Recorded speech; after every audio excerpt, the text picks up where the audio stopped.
दिल में दया रखो। कल्याण करने वाले गृहस्थ साधक की जीवन शैली में पहला परिवर्तन, दिल में दया रखो। मिस्टर कठोरमुखी की दुकान पर एक व्यक्ति दौड़ता हुआ आया। हांफते हुए उसने कहा, मैं बहुत प्यासा हूँ, मुझे पानी दे दो। कठोरमुखी ने बड़े नम्र स्वर में कहा, मेरा आदमी आता ही होगा, वह तुम्हें पानी पिला देगा।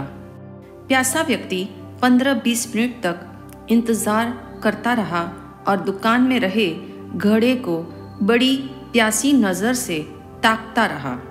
तथापि आदमी नहीं आया तो उसने दोबारा पानी की मांग की। अब कठोरमुखी ने बिगड़कर कहा, क्या इतना भी सब्र नहीं है?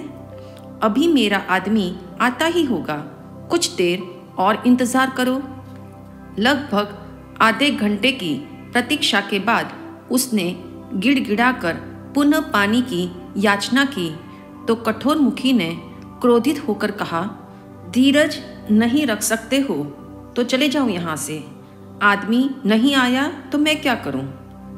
आखिर उस प्यासे ने जाते जाते बुदबुदाते हुए कहा, जनाब, थोड़ी देर के लिए आप ही आदमी बन जाते तो मुझे पानी मिल जाता। कठोरमुखी ने शब्द तो सुने पर बेअसर सिद्ध हुए। घटना का संकेत स्पष्ट है। आदमी को आदमी की शक्ल देने वाला यदि कोई फैक्टर है तो वह है दया। जहाँ दया है वहाँ दूसरों की संवेदना का एहसास है। दरअसल आज का आदमी सिस्टम और रूटीन के ढांचे में इस कदर गिरफ्त है कि दया उसके दिल से दरकिनार हो गई है। इसलिए सभी महापुरुषों ने कठोरमुखी आत्मा को कल्याणमुखी बनाने हेतु दया को प्रथम जीवन शैली के स्थान पर रखा है। जिस दिल में दया है उसका निश्चित रूप से उत्थान है, क्योंकि दया आत्मकल्याण की नींव है। जैन दर्शन के अनुसार प्रत्येक आत्मा का लक्ष्य कर्मों से स्वतंत्र होना है। अतः सभी जीवों की स्वतंत्रता का आदर करना दया का फिलोसॉफिकल अर्थ है। सभी जीव सुख पाना चाहते हैं, स्वतंत्र रहना चाहते हैं। एक चींटी भी धूप से छाया में जाना चाहती है, स्वतंत्र रहना चाहती है। कोई उसका रास्ता रोकना चाहे तो वह अपनी राह फौरन बदल देती है। प्राणी मात्र की इस भावना का जो आदर करेगा वह अपनी कठोरता की परत को जड़ मूल से अवश्य उतारेगा। दया का प्रैक्टिकल अर्थ है दूसरों की फिक्र करना, केयरिंग फॉर अदर्स। जो दूसरों की फिक्र करता है उसका जन्म मरण का फेरा टलता है। माना कि आज अफरा तफरी की दौड़ में इंसान अपने से ही जूझने में लगा हुआ है, तथापि मन को इतना संवेदनशील बनाओ कि दूसरों को कहाँ चोट लगती है इसे हम भली भांति देख सकें। आगम वाणी कहती है, दया के गुण को प्रयास के द्वारा विकसित किया जाना चाहिए ताकि हर आदमी आदमी बना रहे। यूं भी दया का दोहरा प्रभाव दिखता है। जिसने दिल में दया को स्थापित किया उसका मन पवित्र बन गया और जिस पर उसने दया बरसाई उसका भी दर्द दूर हो गया। हृदय को इतना विशाल करो कि अपने पराये के भेद से ऊपर उठ सकें। इसी कारण दया की भाषा पशु भी समझते हैं। मार्क ट्वेन लिखते हैं, दया वह भाषा है जिसे बधिर सुन सकते हैं और नेत्रहीन देख सकते हैं। इसीलिए भारतीय संस्कृति में दया का सर्वोच्च स्थान है। मानवीय जीवन शैली में दया 3 मीडिया से रिलीज होती है। प्रथम मीडिया है आँख, जो दया के प्रकटीकरण का सहज एवं सशक्त माध्यम है। आँख वह मिरर है जो मन की संवेदना को झलकाता है। कहते हैं हया और दया सबसे पहले आंखों में उभरती है। जैसे सुख मुझे प्रिय है, ऐसे सभी जीवों को प्रिय है। इस भावना से जब दिल लबालब भर जाता है तो आंखों में दया झलकती है। आंख की वाइब्रेशन सामने वाले को इस बात से वाकिफ करा देती है कि वह उसका हमदर्द है, हितैषी है, हिफाजत की कामना रखता है। दया की प्रस्तुति का दूसरा मीडिया वाणी है। वचन में वह ताकत है जो वांग्मय की रचना करती है, विश्व वल्लभ बनाती है, परस्पर वात्सल्य बढ़ाती है। इसीलिए दुखी लोगों के प्रति संवेदना जाहिर करने का ठोस साधन वाणी है। इस वाणी के माध्यम से आज हमें तीर्थंकरों की अनंत करुणा का प्रसाद देशना के रूप में प्राप्त हुआ है। ऐसा सोचकर वाणी की शक्ति को सदैव दया गुण के विकास में लगा लेना। शब्दों से जब दया गुण का प्रकटीकरण होता है तो हर व्यक्ति उसका प्रशंसक, अनुगामी और हित चिंतक बन जाता है। दया गुण को प्रकट करने वाला तीसरा माध्यम है शरीर, जो अपने 3.5 करोड़ रोमों से दया को साकार कर सकता है। जिस देह ने सदा दूसरों की सेवा की है वह शीघ्र शुद्ध मुखी बन जाती है। जो देह दया के गुण की अभिव्यक्ति न दे सके वह मुर्दा है, जो अपने लिए ही एक दिन शस्त्र सिद्ध होगी। स्मरण रहे, शरीर चाहे हर जन्म में मिला, किंतु उसके माध्यम से दया के गुण को प्रकाशित करने का गोल्डन चांस मात्र इस इंसानी जन्म में ही मिला है।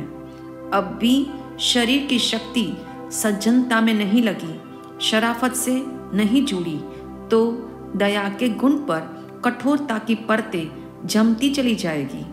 दयामुखी ही जब नहीं बनेंगे तो कल्याणमुखी कैसे बनेंगे?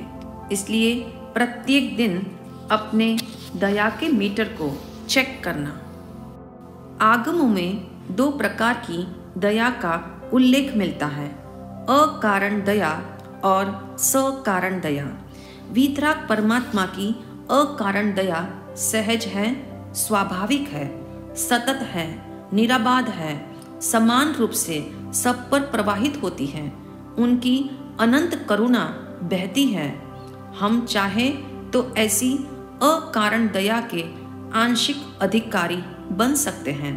इसके लिए सभी जीवों के प्रति करुणा रखना और उनके कल्याण की कामना सतत करना। कारण, प्रसंग, निमित्त और उद्देश्य से जो दया उपजे उसका नाम सकारण दया है। ऐसी छद्मस्त दया के पीछे 4 कारण हैं। अक्सर लोग डर के कारण दया में प्रवेश कर लेते हैं, क्योंकि वहाँ मात्र इतना विचार है, यदि मैं किसी के साथ बुरा करूँगा तो वह भी मेरे साथ बुरा करेगा। मैं किसी की हेल्प करूँगा तो वह भी एक दिन मेरे काम आएगा। दया है किंतु अपेक्षा एवं स्वार्थ से जुड़ी हुई है, फिर भी अच्छा है, क्योंकि प्रारंभ में ऐसा आकर्षण देखकर भी दया के गुण में प्रवेश किया जाता है। अनेक बार भय का डंडा भी मनुष्य को कल्याणमुखी बना देता है। यदि जन्म मरण के महादुख का भय हो जाए और मन पाप भीरु बन जाए तो निश्चित रूप से कल्याण पथ का राही बना देगा।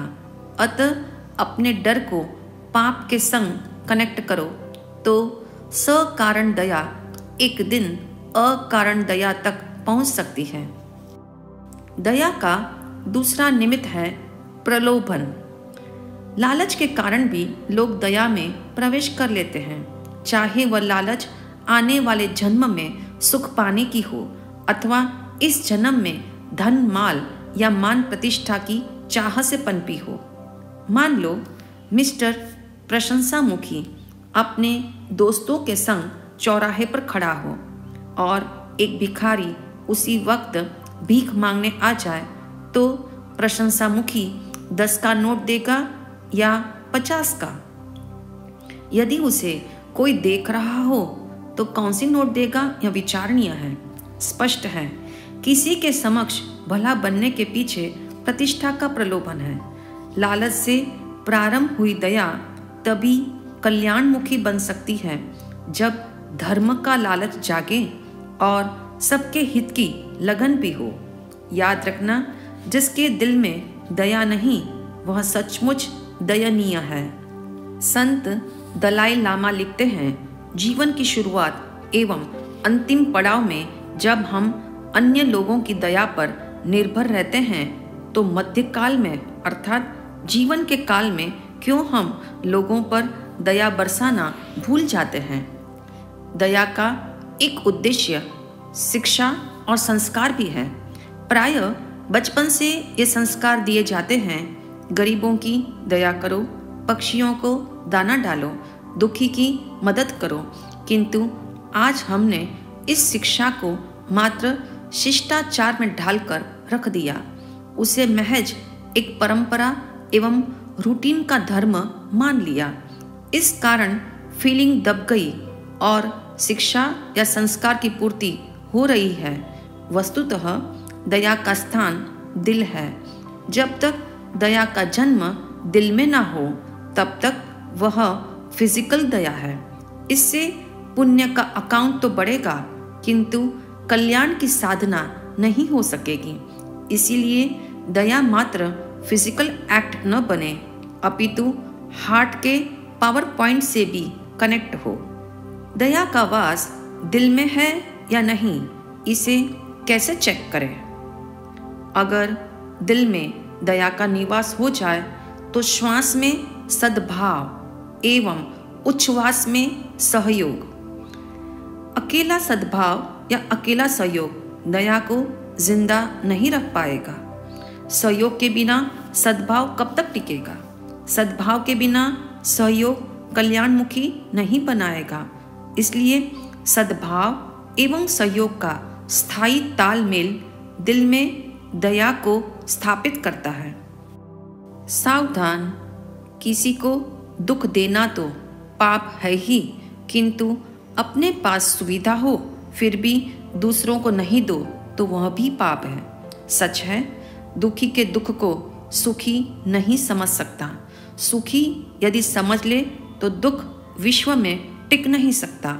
इसलिए दया को जीवन शैली में ढालना हो तो शुभकामना एवं आशीर्वाद के अवसर पर गरीबों की मदद करो, दयालु बनो, अपने जैसा सबको मानो, ऐसे शब्दों की भी लेन देन अवश्य करो। संत कबीर कहते हैं, चाहे जाओ द्वारका चाहे जाओ गया, कहत कबीरा सुनो भाई साधो, सबसे बड़ी है दया। प्रतिदिन स्वयं को ट्रेनिंग करने एक टिप की प्रैक्टिस करें। आप जो भोजन पसंद करते हो वैसा ही भोजन अपने सेवकों को दो।